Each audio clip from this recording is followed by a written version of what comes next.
हाँ तो प्यारे बच्चों, प्रकाश, जैसा कि हमने उस दिन बताया था आप लोगों को कि प्रकाश की सहायता से हम संसार की सारी वस्तुओं को क्या कर सकते हैं, देखा जा सकता है। और मान लेते हैं कि ये आपका सूर्य का प्रकाश है और ये आपकी क्या है, पृथ्वी है। ये है आपका सूर्य का प्रकाश और ये आती है कहाँ पे, हमारी पृथ्वी पर। इसी की सहायता से क्या करती है, ये सूर्य का प्रकाश है। सूर्य की प्रकाश की जो किरणें होती हैं वो आती हैं हमारे पृथ्वी पर, जिसके कारण हमने कहा था कि इसी की सहायता से हम संसार की वस्तुओं को क्या किया जा सकता है, देखा जा सकता है। और यहाँ तक की बात हो गई थी कि प्रकाश की सहायता से हम संसार की सारी वस्तुएं क्या कर सकते हैं, देख सकते हैं। हर संसार की वस्तुओं को देखा जा सकता है। उसके बाद आता है कि प्रकाश की सहायता से ही जब हम संसार की सारी वस्तुओं को देख सकते हैं तो प्रकाश में ऐसा क्या है, तो मान लेते हैं ये आपकी कोई क्या है, ये आपकी एक सतह है। ठीक है, ये आपकी एक सतह है, ये आपका एक सतह है और इस सतह से प्रकाश की किरण क्या करती है, प्रकाश की किरण इस सतह पर आ रही है, इस सतह से टकराती है और टकराने के बाद ये क्या करती है, वापस चली जाती है। वापस जब जाती है तो मान लेते हैं ये हमारा ये क्या होता है, यहाँ पर हमारे नेत्र पे पड़ती है। यहाँ से प्रकाश की किरण आई, यहाँ से टकराई और यहाँ पर हमारे नेत्र पर यानी हमारे आँख पर पड़ी। ठीक है, अब आँख क्या करता है, ये परावर्तन के बाद यहाँ पर जब हमारे आँख पे पड़ती है तो ये हमारा जो आँख होता है उसको आइडेंटिफाई कर लेता है। ठीक है, जैसे ही आइडेंटिफाई करता है तो सामने की वस्तुओं, ये क्या दर्शाता है, प्रकाश की किरण आई, सतह से टकराई, वापस गई, हमारे नेत्र में आई। ठीक है, हमारे आँख में आई। अब वो हमारा जो नेत्र होता है उसको आइडेंटिफाई कर लेता है और सामने की वस्तुओं का रंग कैसा है, आकार कैसी है, वस्तु का आकार कैसी है, वो हमको देखने में क्या करती है, मदद करती है। यही आपका क्या है, प्रकाश है। ठीक है, उसके बाद है आपका कि जैसे मान लो कि प्रकाश आपका ही ये सतह है। अब आपको हम आगे बताएंगे कि सतह कैसे, सतह कितने प्रकार के होते हैं, परावर्तन क्यों हो रहा है, प्रकाश के किरण में हो, प्रकाश की घटना में परावर्तन क्या होता है। अभी हम बेसिक चीज़ें इसका बता रहे हैं, अगले वीडियो में हम आपको बताएंगे परावर्तन की घटना किसे कहते हैं। अपवर्तन भी पढ़ोगे, व्यतिकरण आप भी पढ़ोगे, समझ में आया। उसके बाद ये सतह है, इस सतह से मान लेते हैं अगर इस सतह से प्रकाश की किरण आई और टकराई। ठीक है, टकराने के बाद यदि मान लीजिए यहाँ से वस्तु आई, टकराई और सारा का सारा, पूरी की पूरी, समझ में आया, यहाँ से प्रकाश की किरण आई, सतह से टकराई और टकराने के बाद ये प्रकाश की किरण क्या कर रही है, सारे के सारे, अगर प्रकाश की किरण, पूरा प्रकाश की किरण इससे टकरा करके वापस लौट जाती है तो बताओ वो वस्तु आपको कैसी दिखेगी, सामने वाली वस्तु तो कैसा दिखेगा, सफेद दिखेगा। कैसा दिखेगा, सफेद। ठीक है, ध्यान दो मेरी बातों को। एक सतह है, इस सतह से प्रकाश की किरण आई, टकराई और टकराने के बाद ये प्रकाश की किरण कुछ भी इससे बाहर नहीं निकल पाई, पूरी की पूरी जितना प्रकाश की किरण आई, टकराई और टकराने के बाद ये पूरा प्रकाश की किरण उससे बाहर होकर के लौट जाती है तो जो वस्तु होगा सामने वाला आपको सफेद दिखाई देगा। दूसरी बात, अगर मान लेते हैं, क्वेश्चन ये भी है कि अगर प्रकाश की किरण कुछ भी ना जाए, ऐसा भी सतह आपको मिले कि प्रकाश की किरण कुछ भी लौटबे न करे, इस सतह से टकराए और टकराने के बाद ऐसे निकल जाए, तब क्या होगा,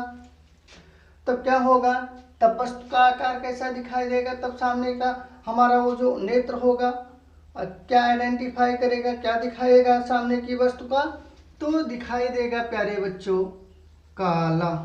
समझ में आया, तब सामने की वस्तु कैसी दिखाई देगी, काली दिखाई देगी। ठीक है, ध्यान दो मेरी बातों को। अगर कोई वस्तु है वो सतह से टकराती है और टकराने के बाद यदि पूरी प्रकाश की किरण क्या करती है, निकल जाती है, तो वापस लौट जाती है तो वस्तु सफेद दिखाई देगा। ठीक है, यदि प्रकाश की किरण इस सतह से टकराती है और पूरी की पूरी प्रकाश की किरण यदि ऐसे निकल जा रही है, कुछ भी वापस नहीं हुई, तो कैसा दिखाई देगा? काला दिखाई देगा। और हमें पता है कि जो प्रकाश होता है, प्रकाश की जो किरणें होती हैं कितने रंगों से मिलकर के बनी होती हैं? 7 रंगों से मिलकर के आपके जो प्रकाश की किरण वो 7 रंगों से मिलकर के बना है। इसीलिए आपकी जो प्रकृति होती है इतना क्या दिखाई देती है? सुंदर दिखाई देती है। समझ में आया? तो प्रकाश की वो 7 रंग कौन कौन सी होती हैं, आगे अभी जब आपको हम आगे जब पढ़ाएंगे तो उसमें बताएंगे कि वो 7 रंग कौन कौन से होते हैं। आपकी प्रकृति जो इतनी सुंदर दिखाई देती है वो उसी प्रकाश के 7 रंगों के कारण दिखाई देती है। इतना हो गया ना। कोई प्रकाश की किरण आती है, इस सतह से टकराती है और टकराने के बाद यदि पूरी प्रकाश की किरण वापस लौट जाती है तो वो सफ़ेद दिखाई देगा। यदि पूरी प्रकाश की किरण बाहर निकल जाती है तो काली दिखाई देगी। तीसरी घटना यह है कि यदि प्रकाश की किरण, मान लो हमने कहा कि 7 रंगों से मिलकर के बनी है और हमने ये भी आपसे बताया कि वो 7 रंग कौन कौन से होते हैं। आगे इसी को हम इसी चैप्टर को जब आगे पढ़ाएंगे तो उसमें हम बताएंगे।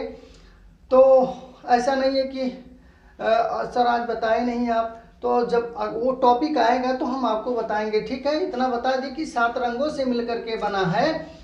अब देखो कि अगर मान लो ये 7 रंग की प्रकाश की किरणें इस सतह से आकर के टकराई और उसमें से सारी की सारी प्रकाश की किरण इससे बाहर होकर के निकल जाती है, लेकिन एक नीले रंग की प्रकाश क्या हो गई? वापस लौट गई। समझ में आया? अर्थात इसका परावर्तन हो गया। प्रकाश की किरण आई, सतह से टकराई और प्रकाश की किरणें क्या कर गई? निकल गई।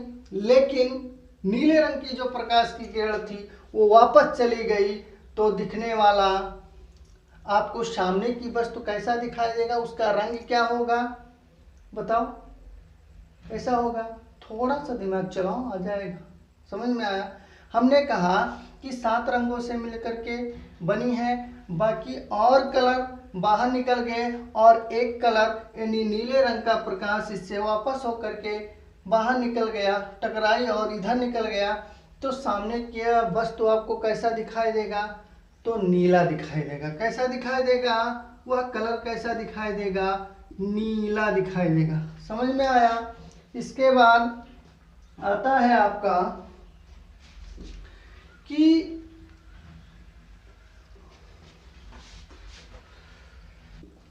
इसके बाद वैज्ञानिकों ने पूछा कि ये प्रकाशीय प्रकृति क्या होती है, इसको क्या बोलते हैं? प्रकाशीय प्रकृति। तो वैज्ञानिकों ने पूछा कि प्रकाशीय प्रकृति क्या होता है?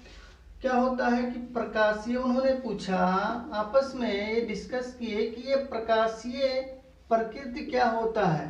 ठीक है, प्रकाशीय प्रकृति क्या होता है? तो इस प्रकाशीय प्रकृति पर कुछ घटना आधारित थी। वो घटना क्या था? पहला तो ये था परावर्तन का नाम आप सुने होंगे, नहीं सुने होंगे कोई बात नहीं है। परावर्तन, अपवर्तन, बोले अपवर्तन की घटना हो सकती है क्या? परावर्तन की घटना हो सकती है क्या? उसके बाद एक था व्यतिकरण और एक था आपका क्या था? वो था प्रकाश विद्युत, वो था प्रकाश विद्युत, जिसको इंग्लिश में कहा जाता है फोटो इलेक्ट्रिक। आपका नाम आप सुने होंगे, फोटो इलेक्ट्रिक इफेक्ट। समझ में आया? फोटो इलेक्ट्रिक इफेक्ट अर्थात सोलर पैनल देखे होंगे जो छतों पे लगाया जाता है, जिससे सूर्य के प्रकाश के द्वारा विद्युत में उसको कन्वर्ट किया जाता है। उसका नाम आप सब सुने होंगे, जो छतों पर सोलर एक पैनल बैठाया जाता है ना, वही ये है। ठीक है, तो प्रकाश के द्वारा उसको विद्युत के रूप में क्या किया जाता है? परिवर्तन किया जाता है। ठीक है, तो वैज्ञानिकों ने डिस्कस किया कि ये प्रकाशीय प्रकृति क्या होता है। तो बात आ गई कि प्रकाशीय प्रकृति क्या होता है। तो वैज्ञानिकों ने कहा कि प्रकाश होता कैसा है, ठीक है। तो कुछ वैज्ञानिकों ने क्या कहा कि ये तरंग के रूप में होता है। बोले कि तरंग के रूप में होता है, ठीक है, तरंग के रूप में होता है। चलो ठीक है। तो तरंग कैसा होता है? तो तरंग ऐसे मान लो ऐसे होता है, ठीक है। तरंग ऐसे तरंग कैसे चलता है? ऐसे करके चलता है। ये तरंग के रूप में होता है। समझ में आया? तरंग के रूप में ऐसे। तो ये तरंग के रूप में किस रूप में होता है? तरंग के रूप में, ठीक है। तो बोले तरंग के रूप में परावर्तन की घटना को समझाया जा सकता है क्या? तो बोले हाँ, क्यों नहीं समझाया जा सकता, बिल्कुल समझाया जा सकता है। बोले कैसे समझाया जा सकता है? तो बोले कि मान लो ये कोई सतह है और तरंग ऐसे आ रही है, इससे टकराई, इससे क्या की? टकराई, और टकराने के बाद ऐसे चली जाएगी तरंग, अर्थात परावर्तन की घटना समझाई जा सकती है। बोले हाँ, समझाया जा सकता है, ठीक है। वैज्ञानिक आपस में डिस्कस कर रहे थे। बोले क्या इससे तरंग की घटना? बोले कि प्रकाश क्या होता है? तो बोले कि ये तरंग है, ठीक है। तो बोले क्या तरंग में इस तरंग के द्वारा परावर्तन की घटना को समझाया जा सकता है क्या? बोले हाँ, समझाया जा सकता है। अपवर्तन की घटना को समझाया जा सकता है क्या? बोले हाँ, समझाया, क्यों, बिल्कुल समझाया जा सकता है। समझ में आया? व्यतिकरण समझाया जा सकता है क्या? बोले हाँ, समझाया जा सकता है। बोले प्रकाश, विद्युत, फोटो इलेक्ट्रिक, जिसको अभी हमने बताया कि जो सोलर पैनल होता है, इफेक्ट, फोटो इलेक्ट्रिक इफेक्ट को समझाया जा सकता है क्या? अर्थात इससे इस तरंग के द्वारा ये घटना हो सकती है क्या? बोले नहीं हो सकती, नहीं हो सकती। समझ में आया? अर्थात परावर्तन हो सकता है, अपवर्तन हो सकता है, व्यतिकरण हो सकता है, बट प्रकाश, विद्युत अर्थात फोटो इलेक्ट्रिक इफेक्ट इसके द्वारा, इस तरंग के द्वारा नहीं किया जा सकता है। समझ में आया? बोले तभी जब इसके द्वारा नहीं किया जा सकता। अच्छा, सब सोलर देखे होंगे ना, सोलर पैनल जो आपके छतों पर लगाया जाता है, जिसकी सहायता अर्थात प्रकाश की सहायता से विद्युत प्राप्त किया जाता है। तो बोले जब इसके द्वारा नहीं किया जा सकता है, तरंग के रूप में आएगा और उसके बाद ये विद्युत नहीं उत्पन्न, तो बोले या तो ये विद्युत वाली बात गलत है, या तो इससे विद्युत ये प्राप्त नहीं हो सकती है, और या तो ये तरंग गलत है। बोले तरंग गलत हो सकती है, अर्थात ये तरंग के द्वारा विद्युत नहीं प्राप्त किया जा सकता, बट ये जो पैनल लगा होता है, सोलर पैनल लगा होता है, इसके द्वारा ये सही है कि इसके द्वारा अर्थात प्रकाश के द्वारा इससे विद्युत को क्या किया जा सकता है? प्राप्त किया जा सकता है। एक वैज्ञानिक थे डी ब्रोगली, ठीक है।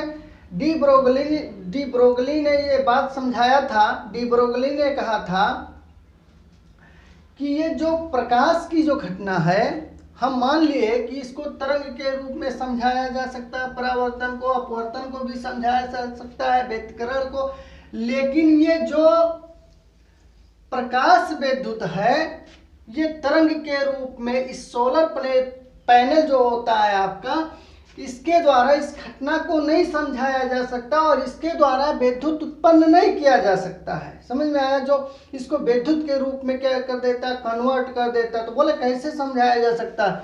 अब बोले कि इसको कण के रूप में समझाया जा सकता है। कण के रूप में अर्थात ये तरंग के, प्रकाश आपका क्या होता है?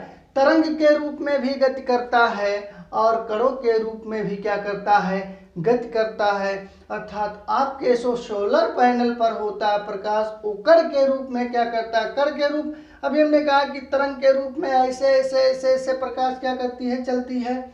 जबकि कण कैसे? कण के रूप में जब गति करेगी तो ऐसे चलेगी, ऐसे चलेगी। समझ में आया? बिल्कुल सीधा ऐसे इफेक्ट करेगी। और जब तरंग के रूप में चलती है तो बिल्कुल ऐसे ऐसे करके चलती है, ठीक है। तो बोले कि कण के रूप में, अर्थात इसको कर के रूप में क्या किया जा सकता है, समझाया जा सकता है।